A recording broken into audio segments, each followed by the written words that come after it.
Olá a todos, professor Jonathan aqui. Nesse vídeo de hoje a gente vai aprender como escrever artigo científico. Isso é uma coisa que normalmente eu sinto em meus alunos, alguma dificuldade de como começar, como discutir uma figura, quais estilos de escrita que são interessantes, quais que não são. Então, eu preparei esse material justamente para nós diminuirmos um pouco as dúvidas que às vezes a gente tem na hora de escrever um bom artigo científico. Então, vamos lá. Quais são os tópicos desse vídeo, né, dessa aula de hoje? A gente vai ver a estrutura de um artigo, o que tem que ter, né, nesse artigo, como fazer um título, resumo, introdução, materiais e métodos, resultado, discussão e conclusão, como evitar o vício da prosopopeia e da vírgula, palavras e estilos de escrita que são inconvenientes, dicas de gráficos e tabelas. Então, assim, pessoal, para começar, eu acho que se nós usarmos um exemplo, né, eu acho que fica mais claro essa aplicação dos conceitos que a gente vai fazer aqui hoje. Então, nessa aplicação, nesse exemplo que a gente vai fazer, nós vamos supor que nós queiramos escrever um artigo que fale sobre a sazonalidade da temperatura do ar e da precipitação para Cuiabá nos últimos 30 anos. Escolhi Cuiabá porque eu moro aqui e variáveis de temperatura e precipitação são variáveis bem comuns na área da ciência, a gente relaciona clima com alguma das coisas de interesse nosso. E aqui, sazonalidade aqui em Cuiabá a gente tem a época da chuva, a época da seca, então coloquei como uma coisa a mais aí nessa discussão. Então a gente quer fazer esse artigo. Quero falar sobre temperatura e precipitação, discutir a sazonalidade, quero discutir nos últimos 30 anos os dados e o local que a gente vai fazer é Cuiabá, certo? Então vamos mais para frente.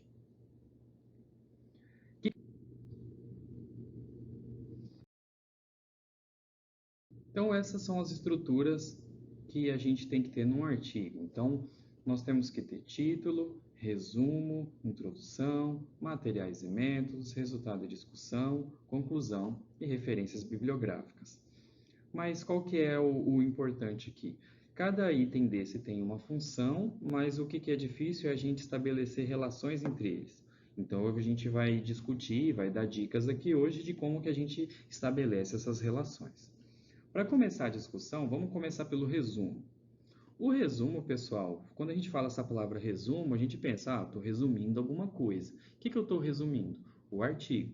Se eu estou resumindo o artigo, dentro do resumo eu tenho que ter um pedacinho de todos os itens do artigo. Então, um bom resumo é aquele resumo que dentro dele eu vou ter a introdução, eu vou ter um pouquinho do material e método, um pouquinho do resultado da discussão e um pouquinho da conclusão. Uma coisa também que tem no resumo são as palavras-chave. As palavras-chave não podem estar no título. Quando a gente coloca a palavra-chave no resumo, a gente está indexando termos para ajudar as pessoas a acharem nosso artigo. Então, as palavras que eu colocar no título, eu coloco sinônimos dessas palavras no palavra-chave para eu aumentar a quantidade de palavras possíveis que alguém que esteja pesquisando, né, o meu tema, que fique fácil dessa pessoa encontrar o meu artigo. Então, bom resumo, tem que ter introdução, material e método, resultado, discussão e conclusão de uma forma resumida dentro desse resumo e as palavras-chave não podem estar no título. Dentro de uma introdução, o que tem que aparecer nessa introdução?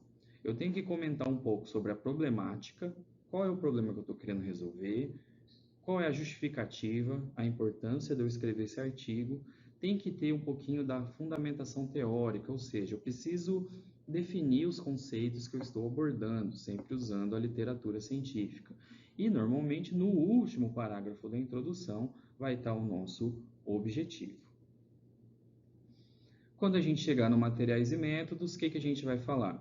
Área de estudo, então é legal a gente descrever onde que a gente fez a pesquisa, qual foi o período, qual é o método de coleta de dados e instrumentos que a gente usou para fazer, e também temos que falar das fórmulas e estatísticas, das coisas que a gente usou para calcular.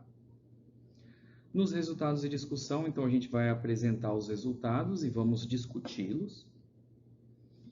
Na nossa conclusão, a gente responde ao objetivo, então a gente vai concluir se a gente atingiu ou não o nosso objetivo, e a gente pode fazer ali um fechamento, fazer um parágrafo, fazendo um final ali do trabalho. Nas referências bibliográficas, a gente precisa citar todos os trabalhos que aparecem no texto. Então, todo mundo que eu citei no texto, lá no final, na referência bibliográfica, tem que aparecer a referência. E vice-versa. Eu também, todos os que estiverem citados lá na referência bibliográfica, têm que aparecer durante o artigo. Isso é um erro muito comum que a gente vê bastante. Às vezes os alunos acham que só coloca lá no final já está bom, e às vezes tem pessoas que colocam no final, não esquece de colocar dentro do texto, ou coloca dentro do texto, esquece de colocar no final. Então, esse é um dos principais motivos que as revistas às vezes fazem o artigo ser recusado. Então, lembrem sempre de conferir, né, certinho se está tudo citado lá no trabalho de vocês. E aí, esse objetivo que a gente escreveu, né, lá na introdução, a partir desse objetivo a gente consegue pensar num bom título. Então, um jeito bom da gente escrever um título é: eu tenho meu objetivo e a partir desse objetivo eu escrevo o título. E aí, a partir desse objetivo, eu também consigo fazer a conclusão, justamente porque na conclusão é a resposta do objetivo. Então, para ficar mais claro, vamos fazer com esse exemplo de temperatura e precipitação que a gente sugeriu. Então, vamos pegar como exemplo. A gente quer fazer um título, um objetivo e uma conclusão para esse artigo que a gente está escrevendo aqui. Então, um exemplo de um objetivo do nosso trabalho poderia ser: o objetivo deste trabalho foi analisar, então sempre o objetivo tem que ter o verbo, né, no infinitivo. Então, o que a gente quer? Analisar a sazonalidade da precipitação e temperatura do ar em Cuiabá MT no período de 1988 a 2018. Então, notem como que esse objetivo é claro. Eu quero analisar a sazonalidade. Do que? Precipitação e temperatura. Da onde? De Cuiabá. Em qual período? 88 a 2018. Então, está bem claro. Então, com esse objetivo, que é o objetivo do trabalho, que você pensou lá no começo da sua pesquisa, que você tinha uma hipótese que você queria resolver, você tem esse objetivo, a partir dele você consegue fazer seu título. Como que seria um título que tivesse a ver com esse objetivo? Se o objetivo foi analisar a sazonalidade, precipitação e temperatura, um bom título que estaria correlacionado com esse objetivo seria: Análise da sazonalidade da precipitação e da temperatura do ar em Cuiabá no período de 88 a 2018. Notem que não tem, tipo assim, muito o que inventar. Aqui os dois estão amarradinhos. O mesmo título é o mesmo objetivo. Eu vejo muito esse erro. Às vezes você lê um título, está falando uma coisa, um objetivo falando outra coisa. Então, esses dois têm que estar amarrados. Então, depois que eu fizer, né, essa análise da sazonalidade, o que seria uma conclusão coerente com isso daí? Na hora que eu chegasse lá na minha conclusão, conclui-se que houve sazonalidade na precipitação e na temperatura do ar no período de 88 a 2018.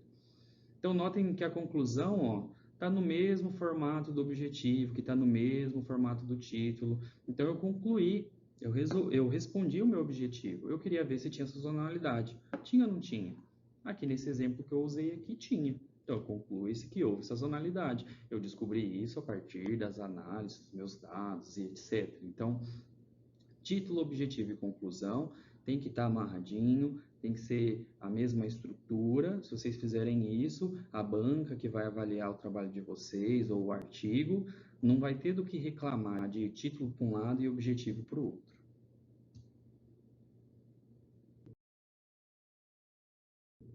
Vamos falar um pouquinho mais da introdução. Então, a introdução eu tinha comentado que ela tem que falar um pouco da problemática, da justificativa, fundamentação teórica e do objetivo.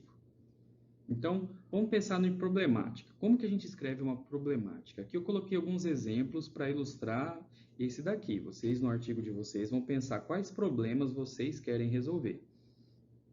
Então, quais seriam possíveis problemas que meu artigo resolveria? Cuiabá carece de estudos atuais sobre o clima da cidade. Então, eu poderia, através da revisão de literatura, descobrir que não tinha muitos estudos sobre isso. Então, o meu artigo poderia resolver essa falha. Outro segundo problema que poderia ter, falta de dados de clima atrapalham a agricultura, planejamento urbano. Então, Se eu tiver dados de temperatura e precipitação, eu posso ajudar a agricultura da região, eu posso ajudar a planejar melhor a cidade, então o artigo também ajudaria isso.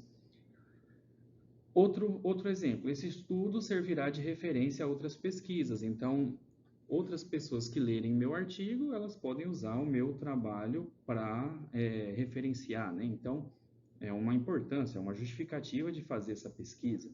Outra justificativa, o conhecimento dos padrões meteorológicos ajudará os administradores da cidade a se planejarem melhor. Então, também pensando nessa questão urbanística, né? Conhecer o padrão de chuva e tal, pode ajudar a um melhor planejamento das cidades. Então, aqui alguns que eu pensei aqui que a gente poderia desenvolver, né, para essas ideias, utilizando citações, etc., seriam problemas e as justificativas de escrever esse artigo.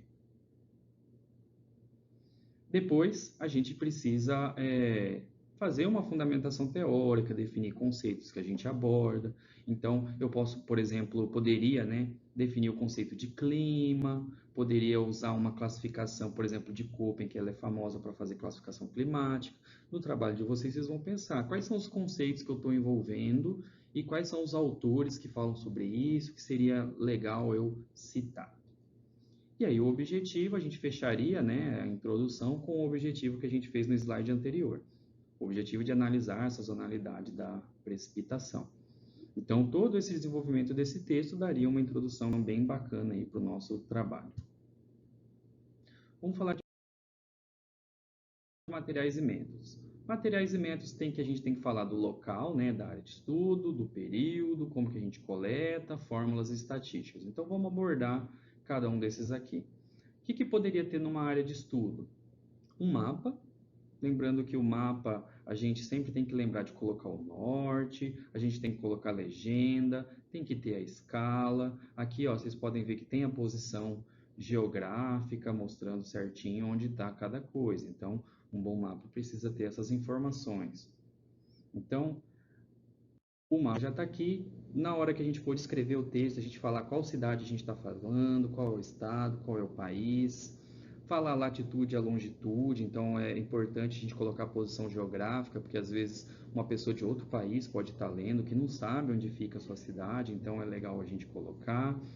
Dependendo do experimento que a gente estiver fazendo, a gente descreve o local, fala qual é a vegetação que tem lá, quais são os materiais construtivos que tem lá.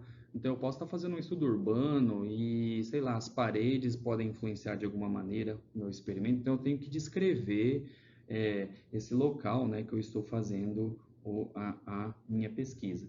Eu posso classificar o clima. Então, dependendo da área que você estiver fazendo, é importante você falar o clima do lugar, que quando você sabe o clima, você sabe mais ou menos quando que chove, quando não chove, quais são as máximas e mínimas de temperatura. É importante que a gente fala do período de estudo, então, quando que você fez suas coletas, qual foi a frequência, você coletou quantas vezes, quantos dias, quantos horários, então, tudo isso você vai descrevendo. Então, tudo isso é importante colocar na parte de período de estudo. Então, materiais e métodos, você pode puxar lá, item 1, você descreve o local, item 2, fala só sobre a parte temporal, né? Período de tempo. E aí, numa parte 3, você poderia ir para uma parte de citar os sensores, os equipamentos que você usou. Então, às vezes você fez uma análise química, uma análise física. O que você está fazendo? Você usou algum sensor para pegar alguma medida? Então, você precisa descrever esse sensor. Você utilizou uma metodologia específica, tem que descrever essa metodologia de coleta. Então, para eu citar um sensor, o que a literatura prega é que eu fale o modelo do sensor, a marca e a cidade e país de fabricação. Então, eu coloquei uns exemplos aqui de como seriam. Ó, Crestel 4500 é o modelo, fabricado pela empresa NK, região de Butwin, Pensilvânia, Delaware, Estados Unidos. Sensor meteorológico, ó, modelo, vai estar aqui a marca, aqui fez em Helsinki, Finlândia. Ó, os dados foram armazenados em Datalog, ó, modelo, a empresa que fez e o local, cidade, estado e país que foi feito. Então, quando a gente cita sensores, é importante que a gente descreva certinho, né, essas informações. Depois,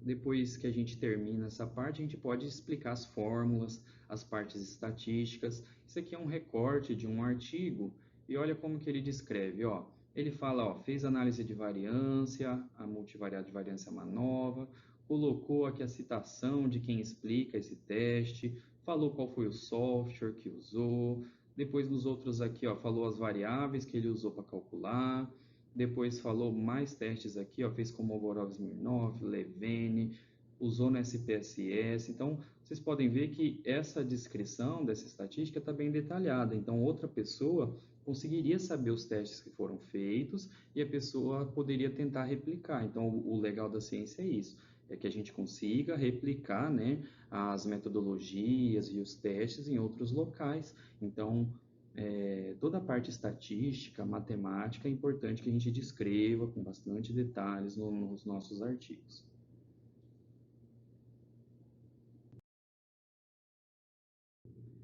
E aí, como que a gente faz um bom resultado de discussão? Aqui eu coloquei como exemplo dois gráficos, que seriam o gráfico da precipitação e o gráfico da temperatura do ar desse artigo fictício que a gente está fazendo. Então, como que eu faço um bom resultado de discussão? Na hora que eu chegar lá no meu texto, o que eu vou fazer? Então, fiz um passo a passo aqui para a gente seguir na hora de fazer. Então, vamos supor. Primeiro, chamar a figura citando o seu número. Como assim chamar a figura? No texto eu vou escrever, segue abaixo, figura 1, com os resultados de precipitação.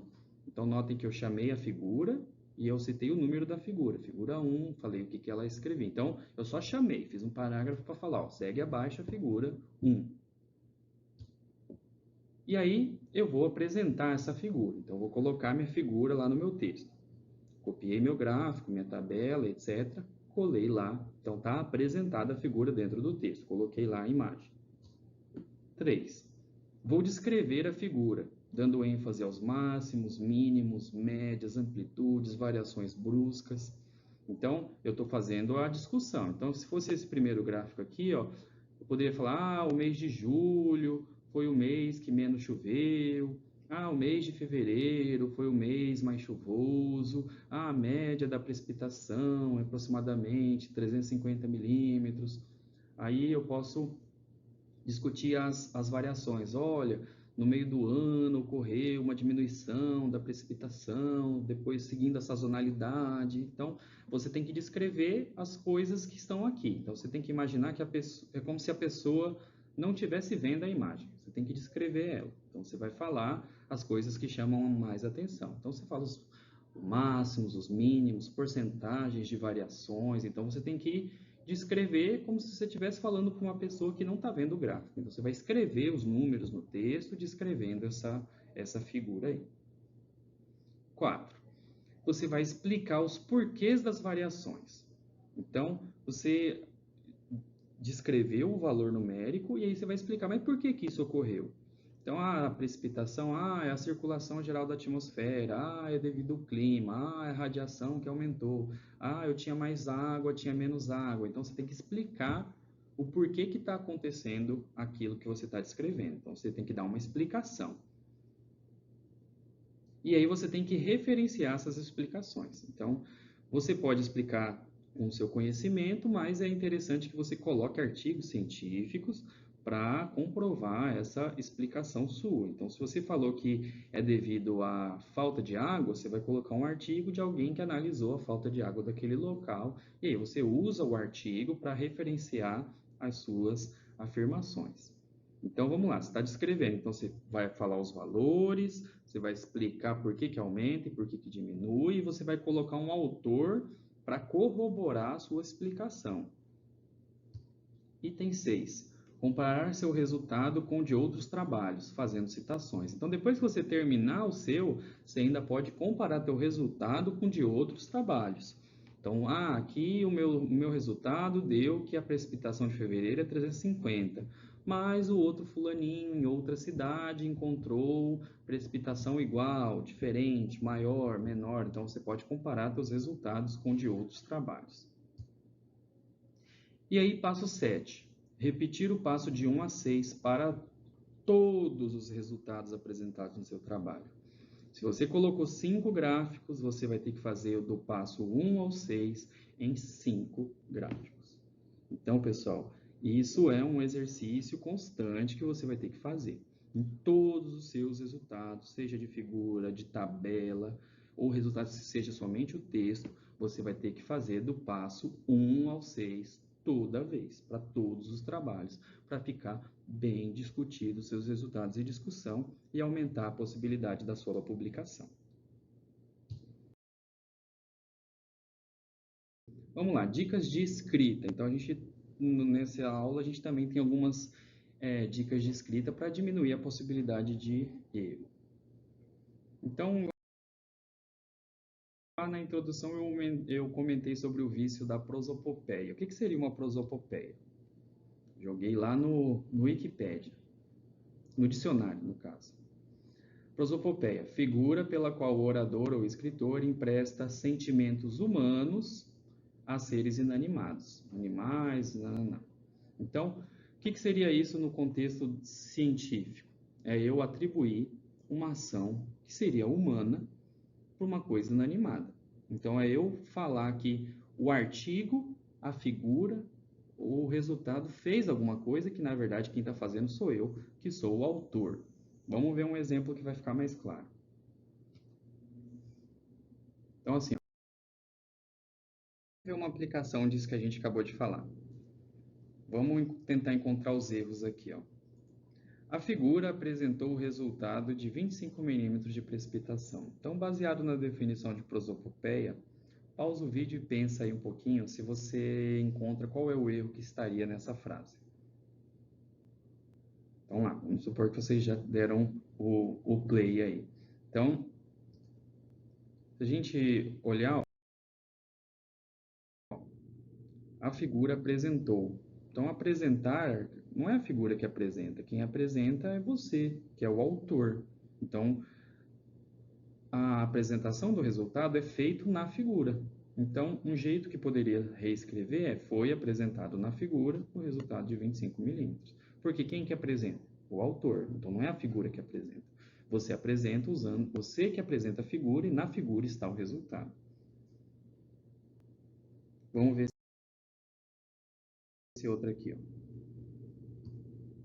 As medidas de temperatura do ar apresentaram pequenas variações. Então, ó, uma medida ela está apresentando? Não, quem apresenta é o autor. Então, como que seria um jeito talvez mais interessante de reescrever isso? Ocorreram pequenas variações nas medidas de temperatura. Então, a temperatura variou, então você fala, variou a temperatura. Você não precisa falar que apresentou uma variação. Fica um jeito mais elegante e mais legal de escrever.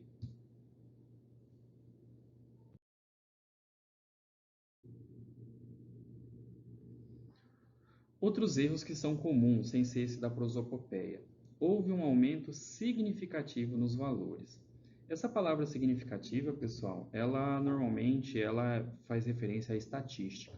Na estatística, a gente faz cálculo de significância. Então, dentro da ciência, é bom a gente deixar esse termo significativo apenas quando a gente estiver falando de alguma coisa relativa à estatística, a um teste estatístico. Fora isso, se eu tivesse simplesmente falado houve um aumento nos valores de temperatura do ar, também seria perfeitamente entendível. Outro erro que é bom a gente evitar. A precipitação no período aumentou demais, sendo considerada enorme. Então, aumentou demais, enorme. Esses adjetivos não são interessantes a gente usar. Ser enorme, ser minúsculo, isso é uma coisa que precisa de um parâmetro, de medida, de comparação. Então, fica muito senso comum você dando a sua opinião falando que é enorme. Então, se você falar a precipitação aumentou, você já sabe que era menor e aumentou, e você pode inclusive falar o valor, o quanto que aumentou. Então, esses termos que a gente pode falar que são mais sensacionalistas, assim, é legal a gente evitar. Como a gente comentou de senso comum, ó, o aquecimento global é um consenso geral. Então, será que é mesmo? Será que não é? Então, se a gente faz afirmações, é importante que a gente faça citações. Então, é um consenso? Então, que cite artigos que fale que sejam consenso. Então, a gente precisa evitar de fazer afirmação baseada apenas nas nossas experiências ou opiniões e etc. Na ciência, a gente usa referência bibliográfica para corroborar nossas afirmações.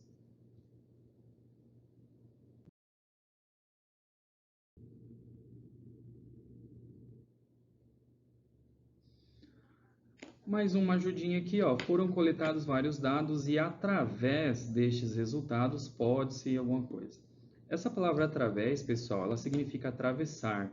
A gente tem que utilizar quando uma coisa atravessa a outra. O vento passou através da janela. A pessoa passou através da porta. Então, a gente não é muito legal usar através nesse contexto. A gente poderia usar por meio ou alguma outra coisa assim. Outra palavra que eu vejo bastante é essa daqui, ó. Você observou sazonalidade, onde a precipitação foi a principal variável. Onde? Essa palavra onde, ela faz referência a uma localização. Então, se eu não estiver falando referência a uma localidade, é bom a gente evitar usar a palavra onde. Então, onde foi feita a coleta? Beleza, onde? Eu estava falando num lugar. Se não for nesse contexto, é bom a gente evitar usar a palavra onde.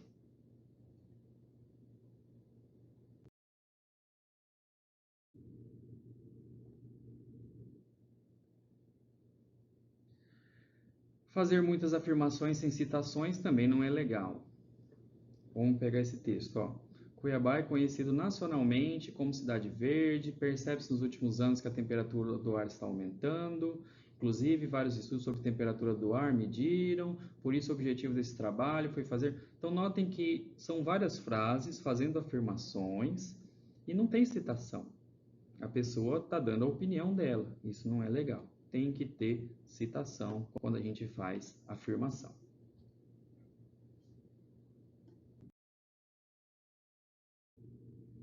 Outra coisa comum que é importante a gente conversar é a citação de plural, no uso do etial nas citações.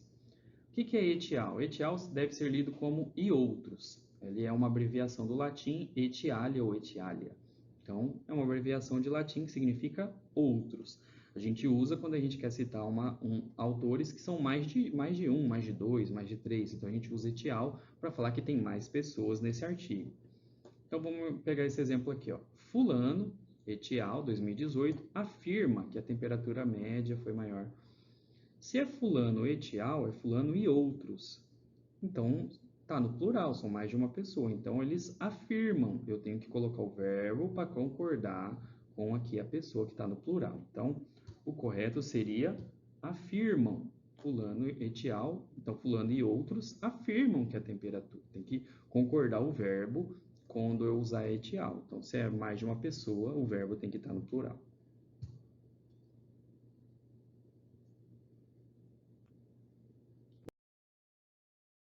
Outro erro bastante comum é o vício em vírgulas. Eu ouço muito falar que a pessoa fala assim, quando que eu uso uma vírgula? Toda vez que você parar para respirar, você coloca uma vírgula. Ou toda vez que você terminar a frase, você coloca uma vírgula.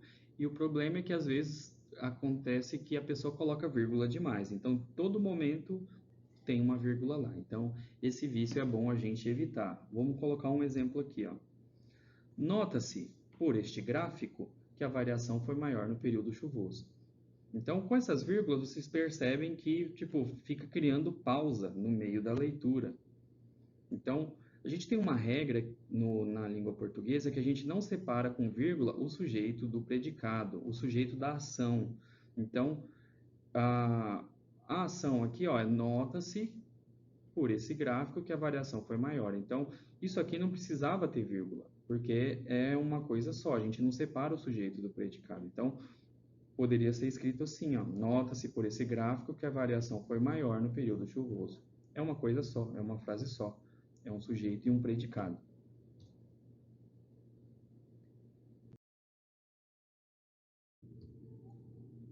Vamos pegar esse exemplo. A temperatura do ar aumentou. A temperatura do ar e a precipitação aumentaram. Se fosse uma pessoa viciada em vírgula, depois dessa temperatura do ar já ia pôr uma vírgula ali. Ao analisar os resultados, percebe-se que ocorreu diferença estatística significativa sazonal entre os valores de todas as variáveis ambientais analisadas nessa dissertação de mestrado. Aqui eu exagerei, coloquei uma frase bem grandona e não tem vírgula. É uma ideia só, pessoal. Não tem vírgula, não precisa separar nada. É um sujeito e um predicado. Eu só estiquei ali o sujeito e o predicado, mas não precisa ter vírgula. Então, evitem colocar vírgulas desnecessárias simplesmente porque, eu respirei, preciso dar uma pausa. Não, tem que ser pensado certinho para não ficar vírgulas em excesso.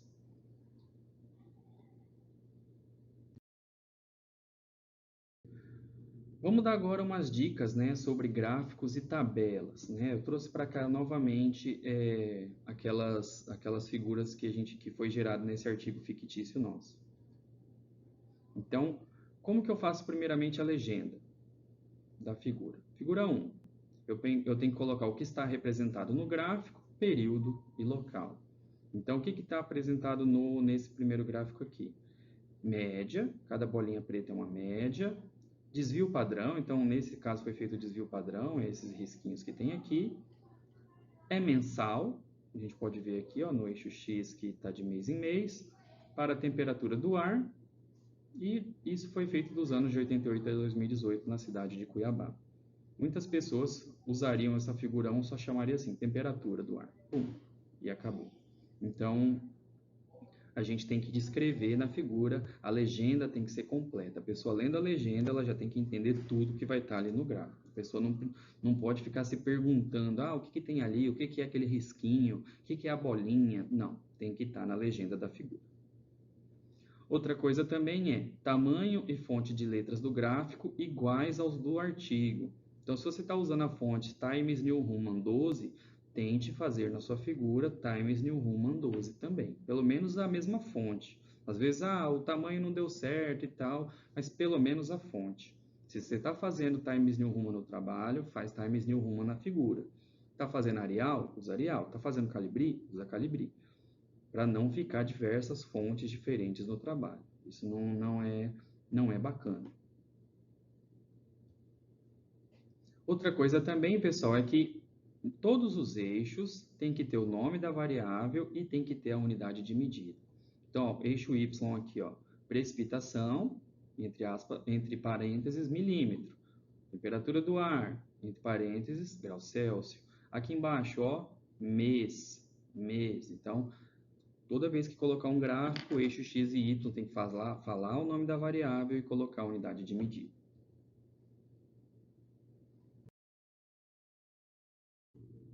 Trouxe esse exemplo de tabela, olha que legal. Tabela, pessoal, a gente não pode ter linhas verticais, só horizontais. Então, olha que legal esse degradê de branco e cinza para separar os meses.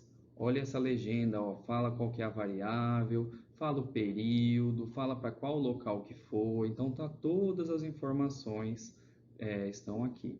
Se eu tivesse colocado linhas verticais, em vez de chamar de tabela, eu poderia chamar de quadro, mas também poderia representar também igualmente essas informações com um quadro. Mas olha que tabela bacana, tem todas as informações.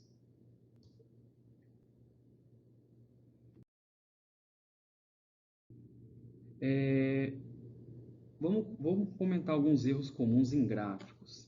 Olha esse gráfico aqui, é um gráfico de idades. Então aqui tem o nome das pessoas, João, Pedro, Jorge, Antônio.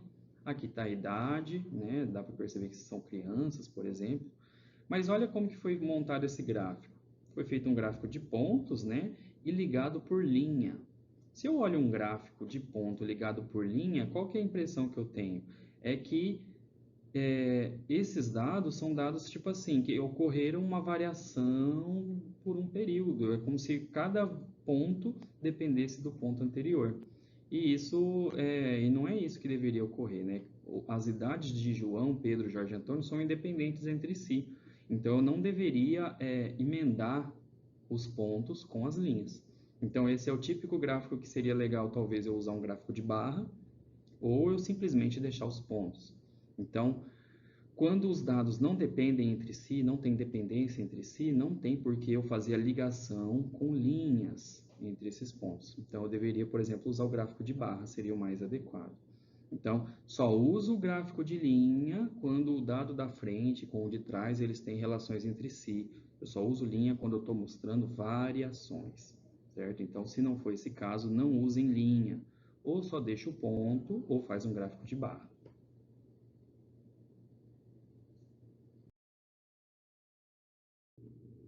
Vamos reparar esse resultado aqui, ó.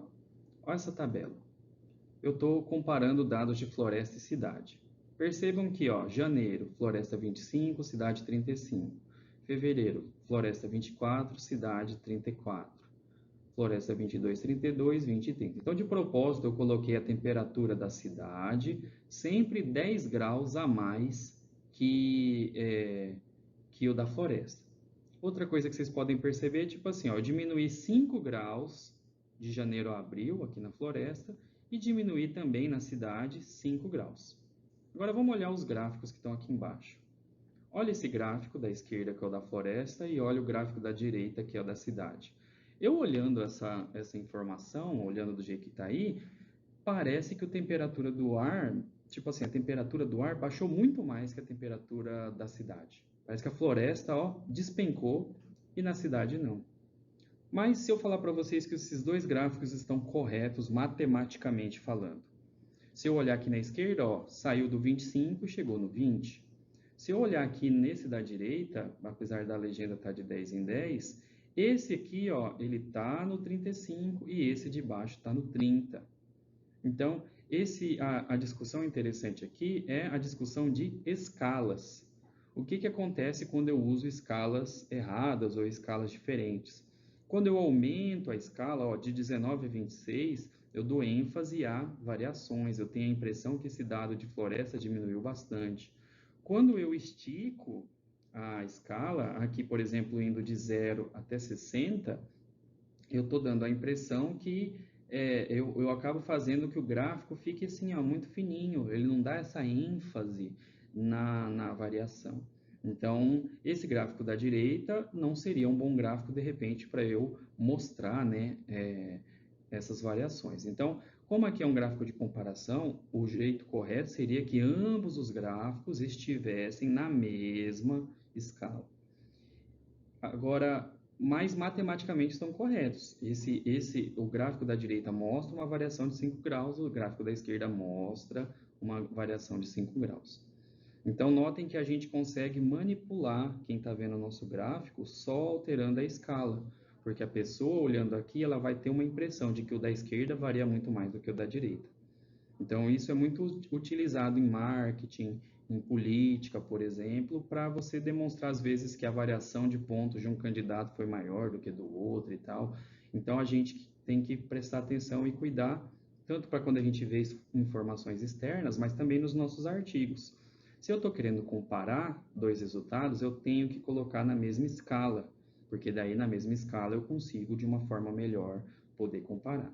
Então, apesar de matematicamente estar correto, os dois gráficos realmente representam os dados dessa tabela, na hora que eu vou fazer a comparação, não fica um gráfico bom. Por quê? Porque as escalas estão diferentes. Então é isso, pessoal. Chega ao fim aí as dicas, né, de como escrever artigos. Se vocês tiverem mais alguma dúvida, quiserem trocar ideia comigo, deixem aí nos comentários que eu entro em contato sem problema nenhum.